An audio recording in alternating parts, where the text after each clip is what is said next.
The Adventures of Sherlock Holmes by Sir Arthur Conan Doyle. Adventure 1, A Scandal in Bohemia. To Sherlock Holmes she is always the woman.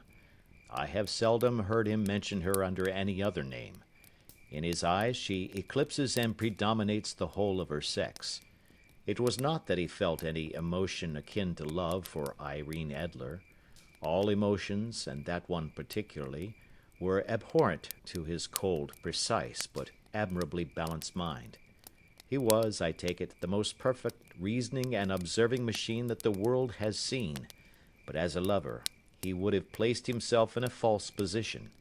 He never spoke of the softer passions, save with a gibe and a sneer. They were admirable things for the observer, excellent for drawing the veil from men's motives and actions.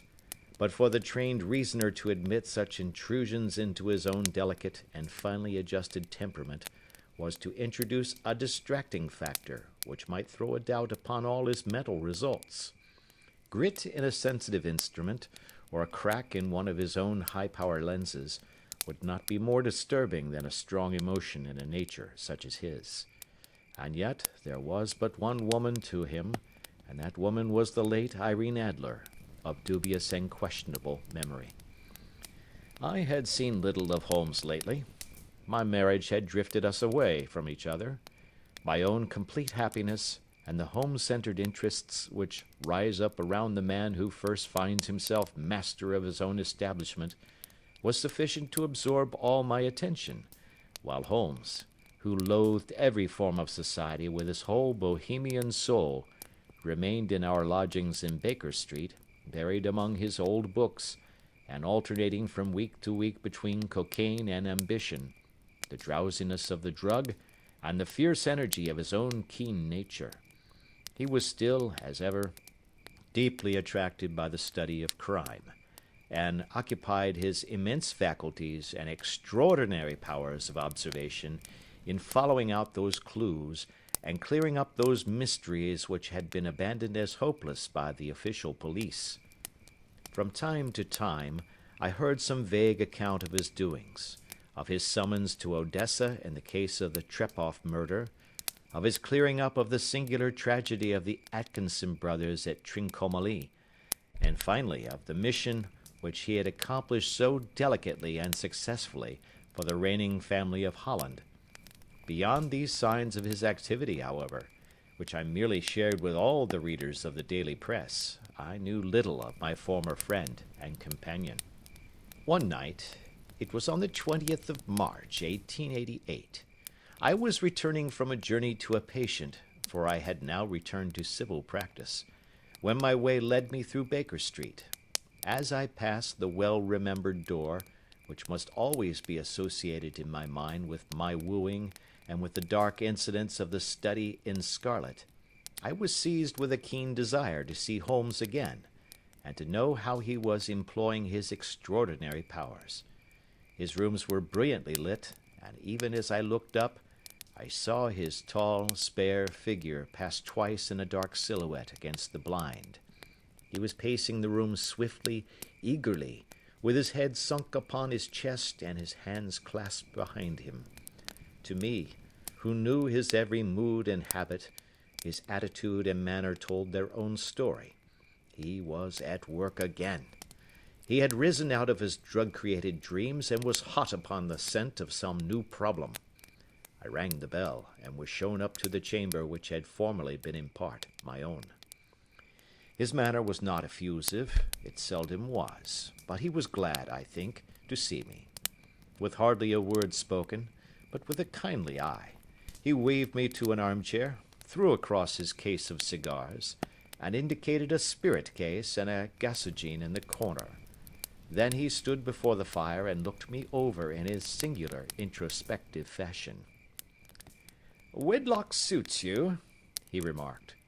"I think, Watson, that you have put on 7.5 pounds since I saw you." "7," I answered. "Indeed, I should have thought a little more. Just a trifle more, I fancy, Watson. And in practice again, I observe. You did not tell me that you intended to go into harness." Then how do you know? I see it, I deduce it. How do I know that you have been getting yourself very wet lately, and that you have a most clumsy and careless servant girl? My dear Holmes, said I, this is too much. You would certainly have been burned had you lived a few centuries ago. It is true that I had a country walk on Thursday and came home in a dreadful mess. But as I have changed my clothes, I can't imagine how you deduce it. As to Mary Jane, she is incorrigible, and my wife has given her notice, but there again, I fail to see how you work it out. He chuckled to himself and rubbed his long, nervous hands together. It is simplicity itself, said he. My eyes tell me that on the inside of your left shoe, just where the firelight strikes it, the leather is scored by 6 almost parallel cuts.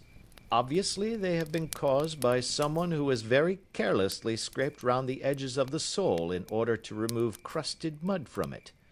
Hence, you see, my double deduction that you have been out in vile weather, and that you had a particularly malignant boot-slitting specimen of the London slavey. As to your practice, if a gentleman walks into my rooms smelling of iodoform, with a black mark of nitrate of silver upon his right forefinger, and a bulge on the right side of his top hat, to show where he has secreted his stethoscope, I must be dull indeed, if I do not pronounce him to be an active member of the medical profession. I could not help laughing at the ease with which he explained his process of deduction. When I hear you give your reasons, I remarked, the thing always appears to me to be so ridiculously simple that I could easily do it myself, though at each successive instance of your reasoning I am baffled until you explain your process. And yet I believe that my eyes are as good as yours. Quite so, he answered, lighting a cigarette, and throwing himself down into an armchair. You see, but you do not observe. The distinction is clear. For example, you have frequently seen the steps which lead up from the hall to this room. Frequently. How often? Well, some hundreds of times. Then how many are there? How many? I don't know. Quite so. You have not observed, and yet you have seen. That is just my point. Now, I know that there are 17 steps, because I have both seen and observed. By the way, since you are interested in these little problems, and since you are good enough to chronicle one or two of my trifling experiences, you may be interested in this.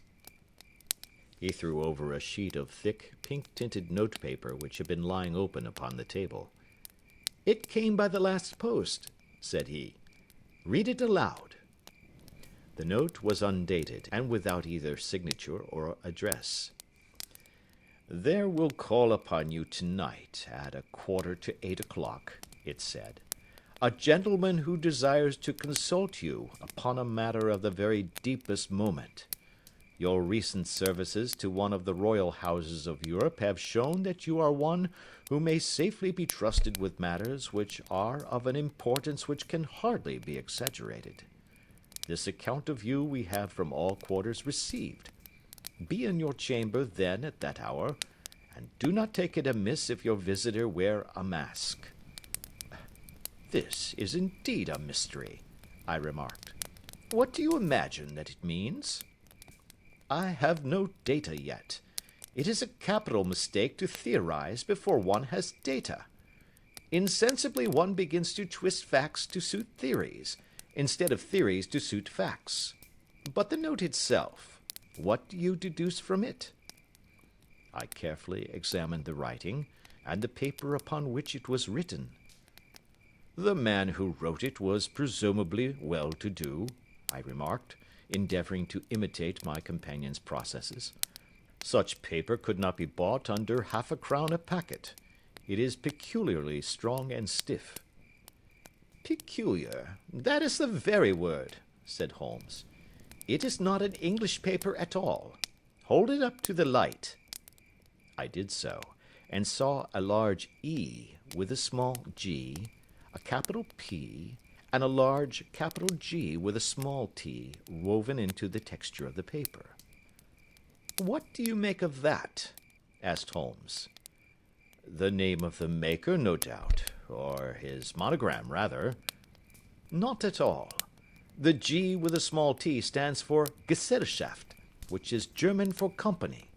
It is a customary contraction like our CO for company. P, of course, stands for Papier. Now for the EG.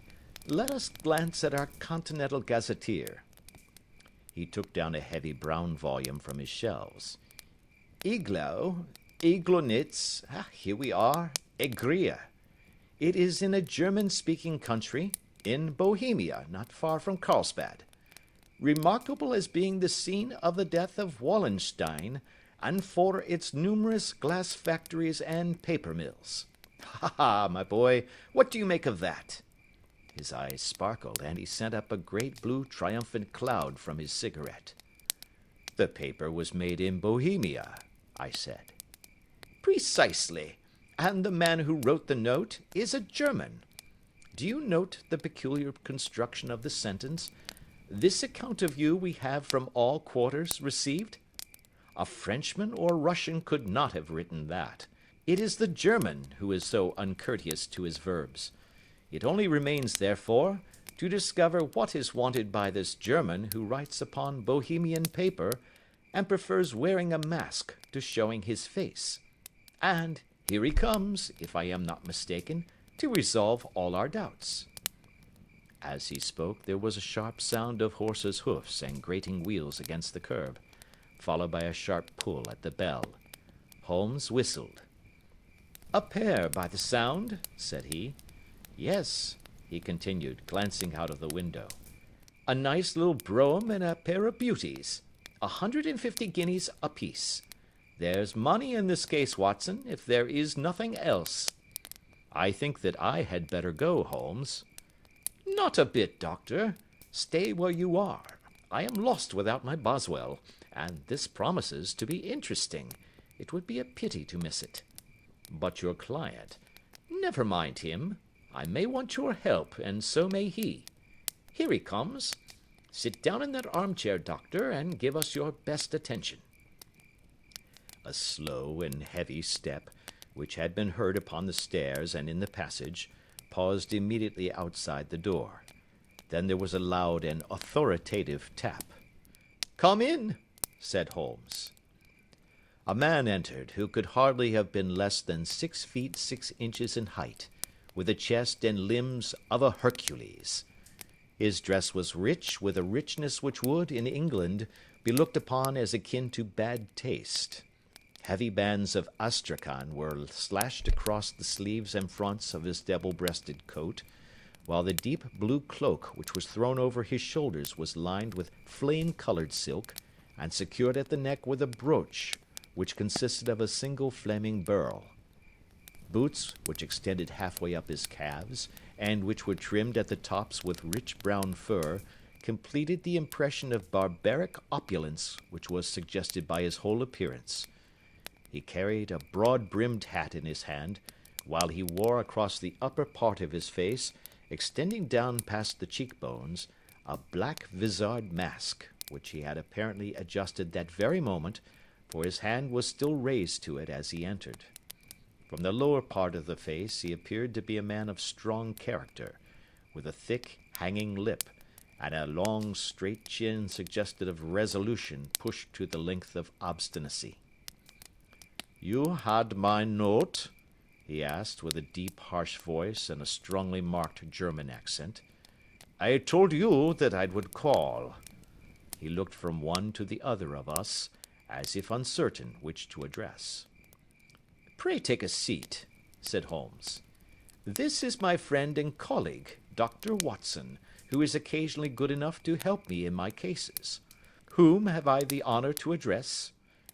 "You may address me as the Count von Kramm, a Bohemian nobleman. I understand that this gentleman, your friend, is a man of honor and discretion, whom I may trust with a matter of the most extreme importance. If not, I should much prefer to communicate with you alone. I rose to go, but Holmes caught me by the wrist and pushed me back into my chair. "It is both or none," said he. "You may say before this gentleman anything which you may say to me." The Count shrugged his broad shoulders. "Then I must begin," said he, "by binding you both to absolute secrecy for 2 years. At the end of that time, the matter will be of no importance. At present it is not too much to say that it is of such weight it may have an influence upon European history." "I promise," said Holmes. "And I." "You will excuse this mask," continued our strange visitor. "The august person who employs me wishes his agent to be unknown to you, and I may confess at once that the title by which I have just called myself is not exactly my own." "I was aware of it," said Holmes dryly. "The circumstances are of great delicacy, and every precaution has to be taken to quench what might grow to be an immense scandal and seriously compromise one of the reigning families of Europe.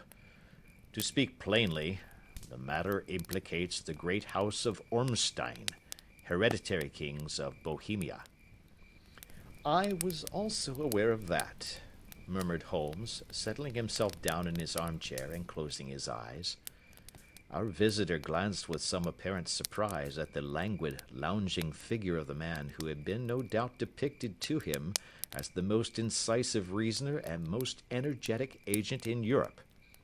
Holmes slowly reopened his eyes and looked impatiently at his gigantic client. "If your Majesty would condescend to state your case," he remarked, "I should be better able to advise you." The man sprang from his chair and paced up and down the room in uncontrollable agitation. Then, with a gesture of desperation, he tore the mask from his face and hurled it upon the ground. "You are right," he cried. "I am the king. Why should I attempt to conceal it?" "Why, indeed?" murmured Holmes.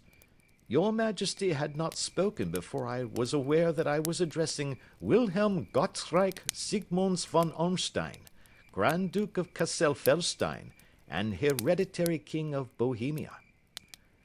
"But you can understand," said our strange visitor, sitting down once more and passing his hand over his high white forehead, "you can understand that I am not accustomed to doing such business in my own person. Yet the matter was so delicate that I could not confide it to an agent without putting myself in his power. I have come incognito from Prague for the purpose of consulting you."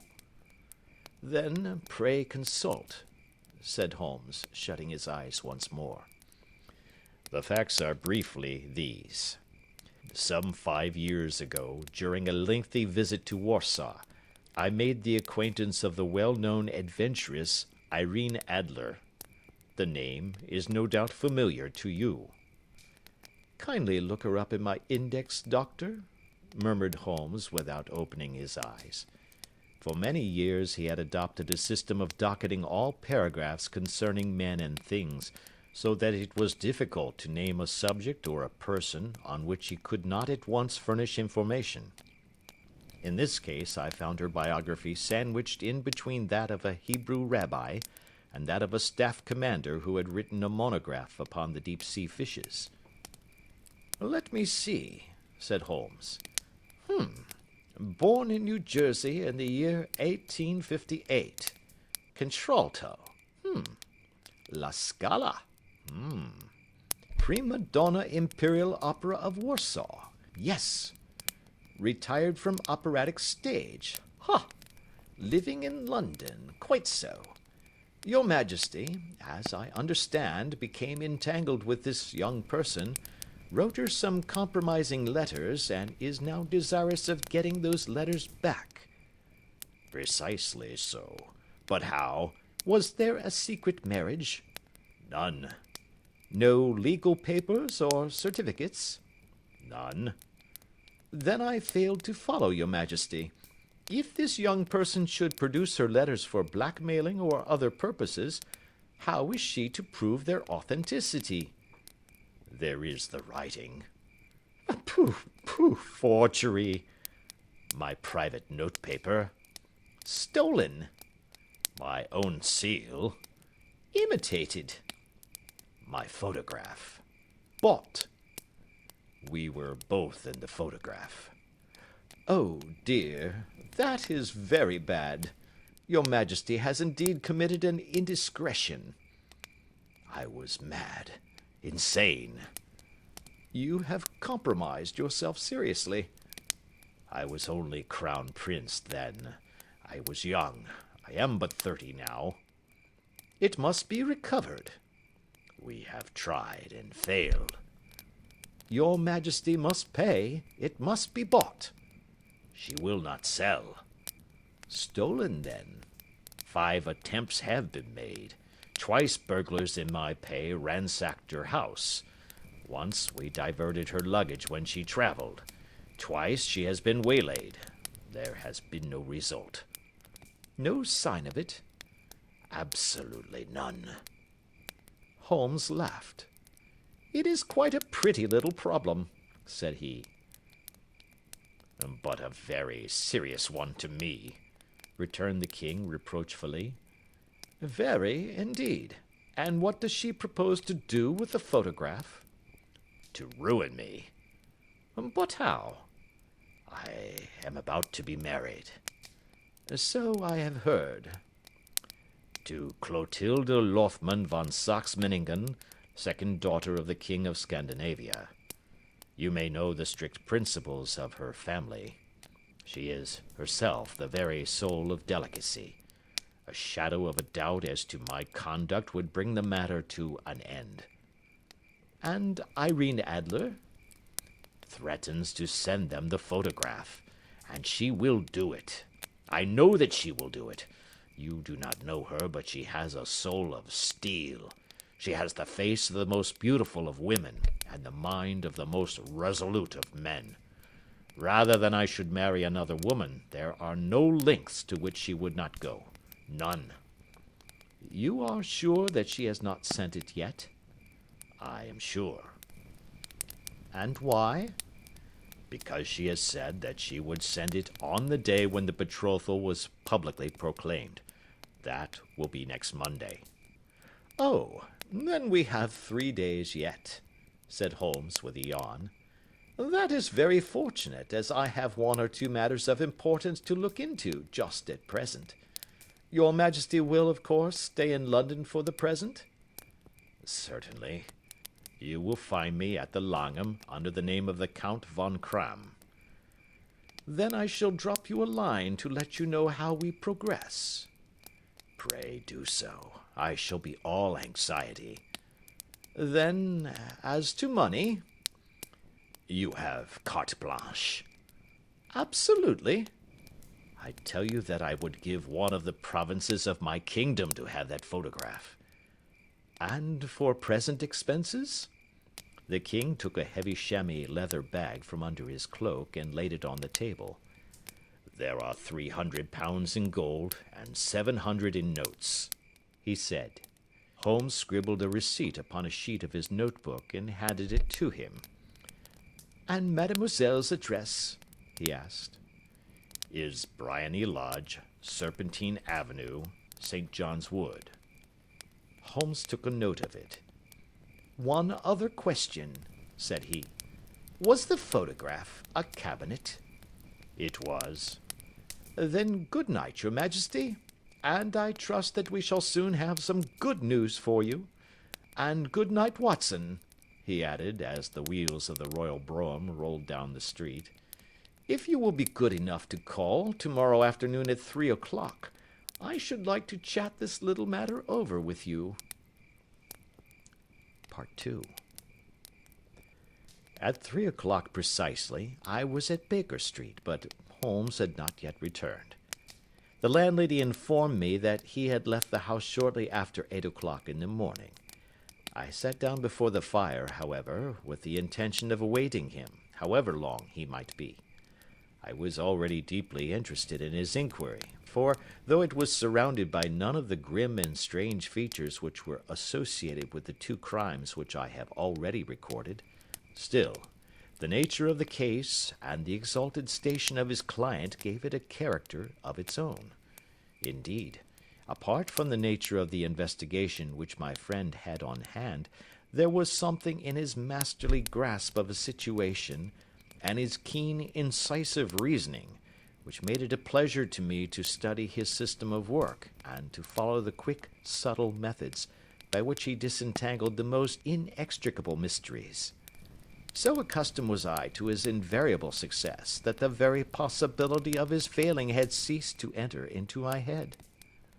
It was close upon 4 before the door opened, and a drunken-looking groom, ill-kempt and side-whiskered, with an inflamed face and disreputable clothes, walked into the room. Accustomed as I was to my friend's amazing powers in the use of disguises, I had to look 3 times before I was certain that it was indeed he. With a nod he vanished into the bedroom, whence he emerged in 5 minutes, tweed-suited and respectable as of old. Putting his hands into his pockets, he stretched out his legs in front of the fire and laughed heartily for some minutes.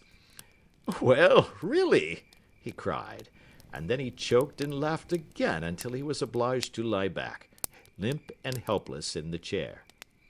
"What is it?" "It's quite too funny. I am sure you could never guess how I employed my morning, or what I ended by doing." "I can't imagine. I suppose that you must have been watching the habits and perhaps the house of Miss Irene Adler?" "Quite so, but the sequel was rather unusual. I will tell you, however. I left the house a little after 8 o'clock this morning in the character of a groom out of work. There is a wonderful sympathy and freemasonry among horsey men. Be one of them, and you will know all that there is to know. I soon found Briony Lodge. It is a bijou villa with a garden at the back, but built out in front right up to the road, 2 stories. Chubb lock to the door. Large sitting room on the right side, well furnished, with long windows almost to the floor, and those preposterous English window fasteners which a child could open. Behind there was nothing remarkable, save that the passage window could be reached from the top of the coach-house. I walked round it, and examined it closely from every point of view, but without noting anything of interest. I then lounged down the street and found, as I expected, that there was a mews in a lane which runs down by one wall of the garden. I lent the ostlers a hand in rubbing down their horses, and received in exchange 2d, a glass of half and half, 2 fills of shag tobacco, and as much information as I could desire about Miss Adler, to say nothing of half a dozen other people in the neighbourhood, in whom I was not in the least interested, but whose biographies I was compelled to listen to. "And what of Irene Adler?" I asked. "Oh, she has turned all the men's head down in that part. She is the daintiest thing under a bonnet on this planet. So say the Serpentine Mews to a man. She lives quietly, sings at concerts, drives out at 5 every day, and returns at 7 sharp for dinner. Seldom goes out at other times except when she sings. Has only 1 male visitor, but a good deal of him. He is dark, handsome, and dashing, never calls less than once a day, and often twice. He is a Mr. Godfrey Norton, of the Inner Temple. See the advantages of a cabman as a confidant. They had driven him home a dozen times from Serpentine Mews, and knew all about him.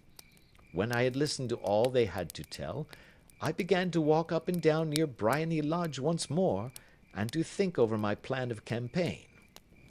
This Godfrey Norton was evidently an important factor in the matter. He was a lawyer. That sounded ominous. What was the relation between them, and what the object of his repeated visits? Was she his client, his friend, or his mistress? If the former, she had probably transferred the photograph to his keeping. If the latter, it was less likely, On the issue of this question depended whether I should continue my work at Briony Lodge, or turn my attention to the gentlemen's chambers in the temple. It was a delicate point, and it widened the field of my inquiry. I fear that I bore you with these details, but I have to let you see my little difficulties if you are to understand the situation. I am following you closely, I answered. I was still balancing the matter in my mind when a hansom cab drove up to Briony Lodge, and a gentleman sprang out. He was a remarkably handsome man, dark, aquiline, and moustached, evidently the man of whom I had heard.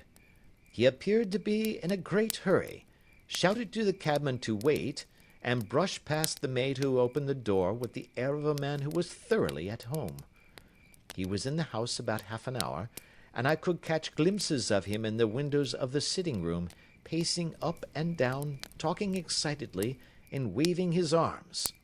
Of her I could see nothing.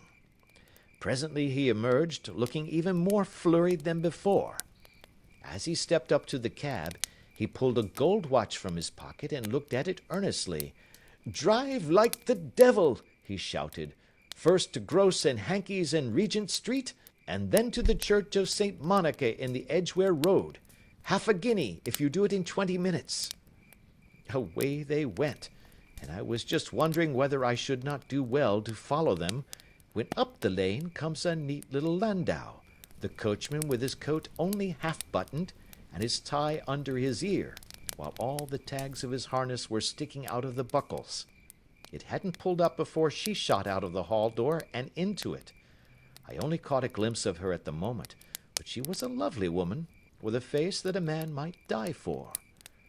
"The Church of St. Monica, John," she cried, "and half a sovereign if you reach it in 20 minutes. This was quite too good to lose, Watson. I was just balancing whether I should run for it, or whether I should perch behind her landau, when a cab came through the street. The driver looked twice at such a shabby fare, but I jumped in before he could object.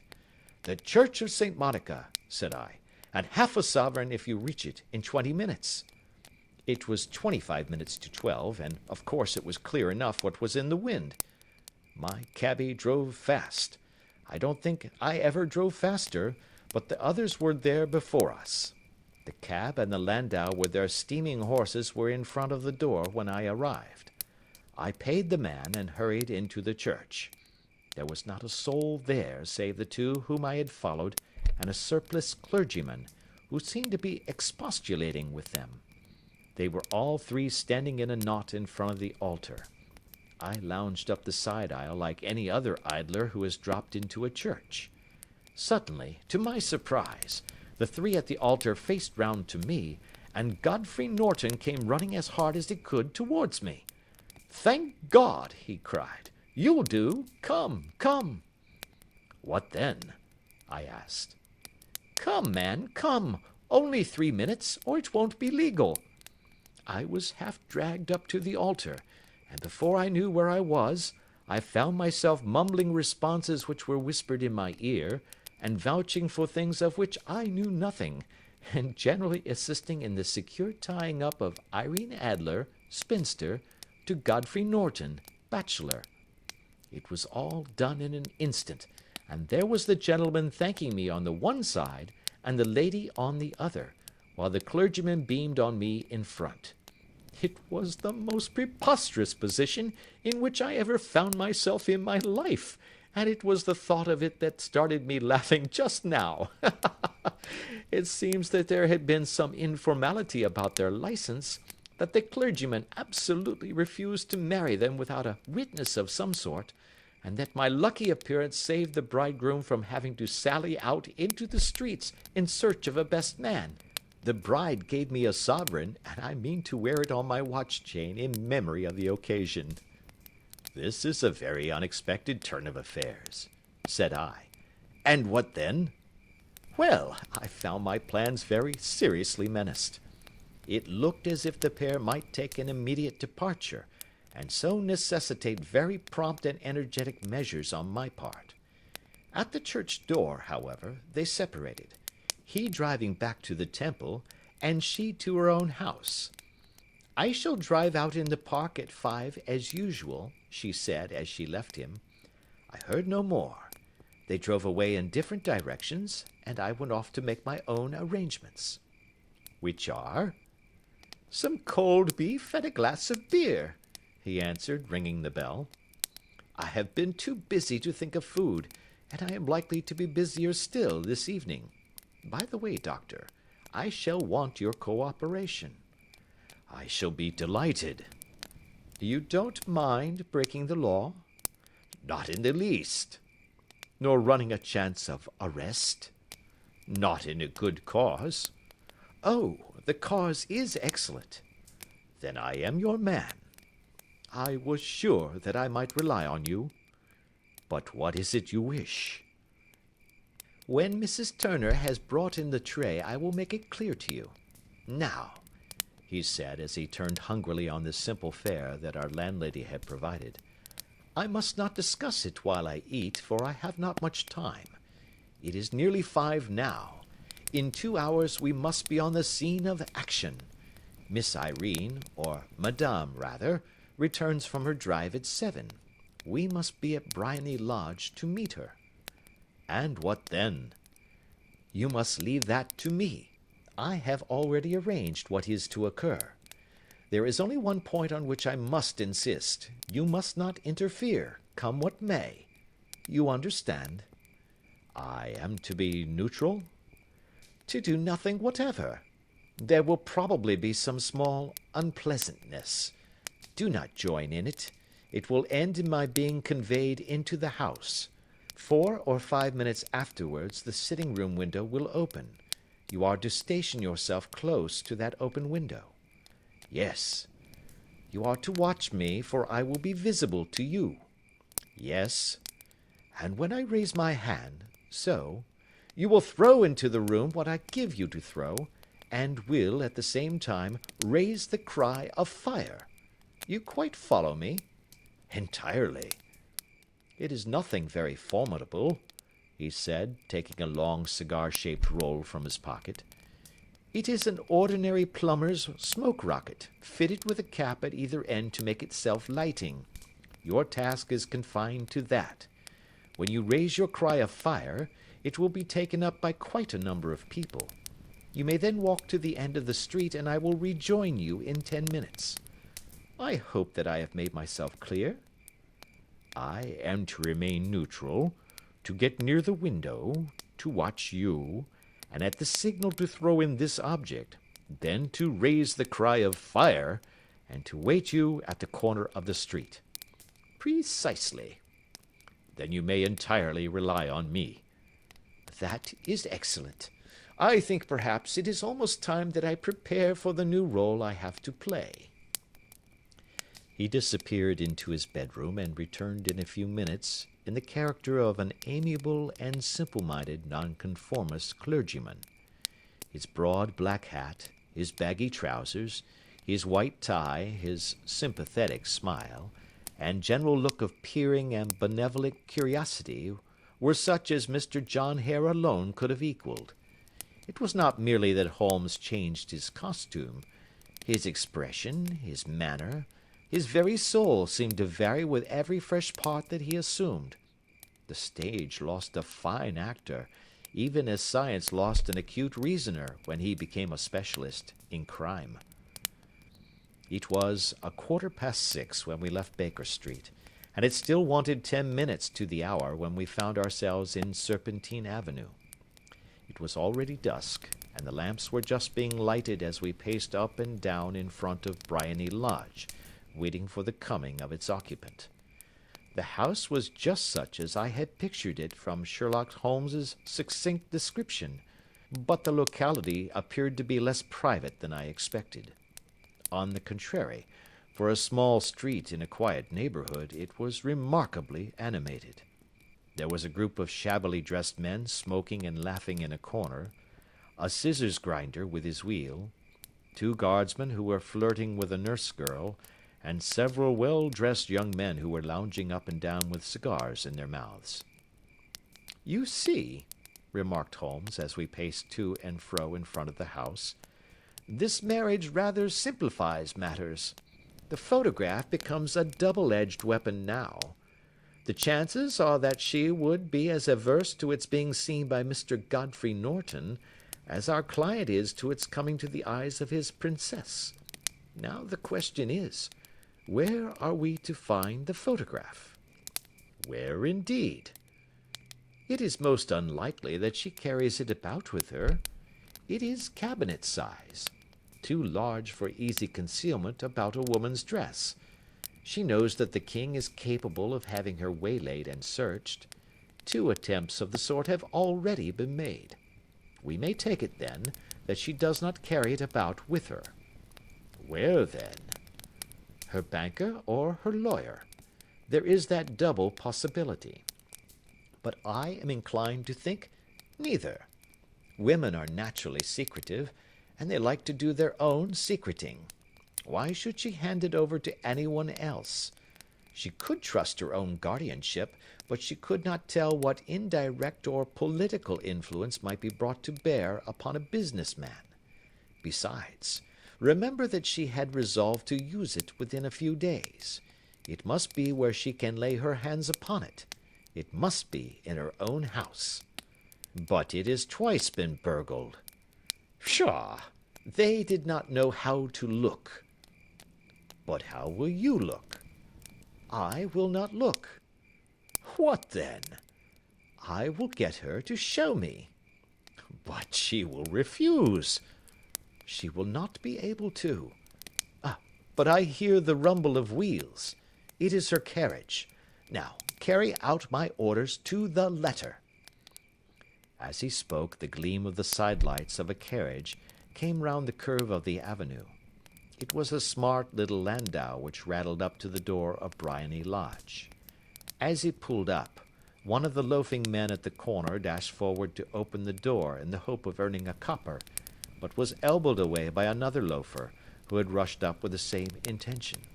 A fierce quarrel broke out, which was increased by the 2 guardsmen, who took sides with one of the loungers, and by the scissors grinder, who was equally hot upon the other side. A blow was struck, and in an instant the lady, who had stepped from her carriage, was the centre of a little knot of flushed and struggling men, who struck savagely at each other with their fists and sticks. Holmes dashed into the crowd to protect the lady, but, just as he reached her, he gave a cry and dropped to the ground, with the blood running freely down his face. At his fall, the guardsmen took to their heels in one direction, and the loungers in the other, while a number of better-dressed people, who had watched the scuffle without taking part in it, crowded in to help the lady and to attend to the injured man. Irene Adler, as I will still call her, had hurried up the steps, but she stood at the top with her superb figure outlined against the lights of the hall, looking back into the street. "Is the poor gentleman much hurt?" she asked. "He is dead," cried several voices. "No, no, there's life in him," shouted another. "But he'll be gone before you can get him to hospital." "He's a brave fellow," said a woman. "They would have had the lady's purse and watch if it hadn't been for him. They were a gang, and a rough one too. Ah, he's breathing now." "He can't lie in the street. May we bring him in, marm?" "Surely. Bring him into the sitting-room. There is a comfortable sofa. This way, please." Slowly and solemnly he was borne into Briony Lodge and laid out in the principal room, while I still observed the proceedings from my post by the window. The lamps had been lit, but the blinds had not been drawn, so that I could see Holmes as he lay upon the couch. I do not know whether he was seized with compunction at that moment for the part he was playing, but I know that I never felt more heartily ashamed of myself in my life than when I saw the beautiful creature against whom I was conspiring, or the grace and kindliness with which she waited upon the injured man. And yet it would be the blackest treachery to Holmes to draw back now from the part which he had entrusted to me. I hardened my heart, and took the smoke rocket from under my ulster. After all, I thought, we are not injuring her. we are but preventing her from injuring another." Holmes had sat up upon the couch, and I saw him motion like a man who is in need of air. A maid rushed across and threw open the window. At the same instant I saw him raise his hand, and at the signal I tossed my rocket into the room with a cry of "Fire!" The word was no sooner out of my mouth than the whole crowd of spectators, well dressed and ill, gentlemen, ostlers, and servant maids, joined in a general shriek of "Fire!" Thick clouds of smoke curled through the room and out at the open window. I caught a glimpse of rushing figures, and a moment later the voice of Holmes from within, assuring them that it was a false alarm. Slipping through the shouting crowd, I made my way to the corner of the street, and in 10 minutes was rejoiced to find my friend's arm in mine, and to get away from the scene of uproar. He walked swiftly and in silence for some minutes until we had turned down one of the quiet streets which lead towards the Edgware Road. "You did it very nicely, Doctor," he remarked. "Nothing could have been better. It is all right." "You have the photograph?" "I know where it is."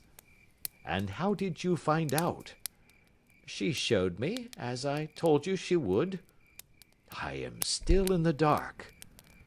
"I do not wish to make a mystery," said he, laughing. "The matter was perfectly simple. You, of course, saw that everyone in the street was an accomplice. They were all engaged for the evening." "I guessed as much." "Then, when the row broke out, I had a little moist red paint in the palm of my hand. I rushed forward, fell down, clapped my hand to my face, and became a piteous spectacle. It is an old trick. That also I could fathom. Then they carried me in. She was bound to have me in. What else could she do? And into her sitting room, which was the very room which I suspected. It lay between that and her bedroom, and I was determined to see which. They laid me on a couch. I motioned for air. They were compelled to open the window, and you had your chance." "How did that help you?" "It was all important. When a woman thinks that her house is on fire, her instinct is at once to rush to the thing which she values most. It is a perfectly overpowering impulse, and I have more than once taken advantage of it. In the case of the Darlington substitution scandal it was of use to me, and also in the Arnsworth Castle business. A married woman grabs at her baby, an unmarried one reaches for her jewel box. Now it was clear to me that Our Lady of today had nothing in the house more precious to her than what we are in quest of. She would rush to secure it. The alarm of fire was admirably done. The smoke and shouting were enough to shake nerves of steel. She responded beautifully. The photograph is in a recess behind a sliding panel just above the right bell pull. She was there in an instant, and I caught a glimpse of it as she half drew it out. When I cried out that it was a false alarm, she replaced it, glanced at the rocket, rushed from the room, and I have not seen her since. I rose, and making my excuses, escaped from the house. I hesitated whether to attempt to secure the photograph at once, but the coachman had come in, and as he was watching me narrowly, it seemed safer to wait. A little over-precipitance may ruin all. "And now?" I asked. "Our quest is practically finished. I shall call with the king tomorrow, and with you, if you care to come with us. We will be shown into the sitting-room to wait for the lady, but it is probable that when she comes, she may find neither of us nor the photograph. It might be a satisfaction to his Majesty to regain it with his own hands." "And when will you call?" "At 8 in the morning. She will not be up, so that we shall have a clear field. Besides, we must be prompt, for this marriage may mean a complete change in her life and habits. I must wire to the king without delay." We had reached Baker Street, and had stopped at the door. He was searching his pockets for the key when someone passing said, "Good night, Mr. Sherlock Holmes." There were several people on the pavement at the time, but the greeting appeared to come from a slim youth in an ulster who had hurried by. "I've heard that voice before," said Holmes, staring down the dimly lit street. "Now, I wonder who the deuce that could have been." Part 3. I slept at Baker Street that night, and we were engaged upon our toast and coffee in the morning when the King of Bohemia rushed into the room. "You have really got it?" he cried, grasping Sherlock Holmes by either shoulder and looking eagerly into his face. "Not yet." "But you have hopes?" "I have hopes." "Then come. I am all impatience to be gone." "We must have a cab." "No, my brougham is waiting." "Then that will simplify matters." We descended and started off once more for Briony Lodge. "Irene Adler is married," remarked Holmes. "Married? When?" "Yesterday." "But to whom?" "To an English lawyer named Norton." "But she could not love him." "I am in hopes that she does." "And why in hopes?" "Because it would spare your majesty all fear of future annoyance. If the lady loves her husband, she does not love your majesty. If she does not love your majesty, there is no reason why she should interfere with your majesty's plan." "It is true, and yet, well, I wish she had been of my own station. What a queen she would have made!" He relapsed into a moody silence, which was not broken until we drew up in Serpentine Avenue. The door of Briony Lodge was open, and an elderly woman stood upon the steps. She watched us with a sardonic eye as we stepped from the brougham. "Mr. Sherlock Holmes, I believe?" said she. "I am Mr. Holmes," answered my companion, looking at her with a questioning and rather startled gaze. "Indeed. My mistress told me that you were likely to call. She left this morning with her husband by the 5:15 train from Charing Cross for the Continent." "What!" Sherlock Holmes staggered back, white with chagrin and surprise. "Do you mean that she has left England?" "Never to return." "And the papers?" asked the king hoarsely. "All is lost." "We shall see." He pushed past the servant and rushed into the drawing-room, followed by the king and myself. The furniture was scattered about in every direction, with dismantled shelves and open drawers, as if the lady had hurriedly ransacked them before her flight. Holmes rushed at the bell-pull, tore back a small sliding shutter, and plunging in his hand, pulled out a photograph and a letter. The photograph was of Irene Adler herself in evening dress. The letter was superscribed to Sherlock Holmes, Esquire, to be left till called for. My friend tore it open, and we all three read it together. It was dated at midnight of the preceding night, and ran in this way. "My dear Mr. Sherlock Holmes, you really did it very well. You took me in completely. Until after the alarm of fire I had not a suspicion, but then when I found how I had betrayed myself, I began to think. I had been warned against you months ago. I had been told that, if the king employed an agent, it would certainly be you. And your address had been given me.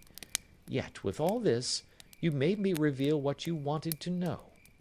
Even after I became suspicious, I found it hard to think evil of such a dear, kind old clergyman. But, you know, I have been trained as an actress myself. Male costume is nothing new to me. I often take advantage of the freedom which it gives.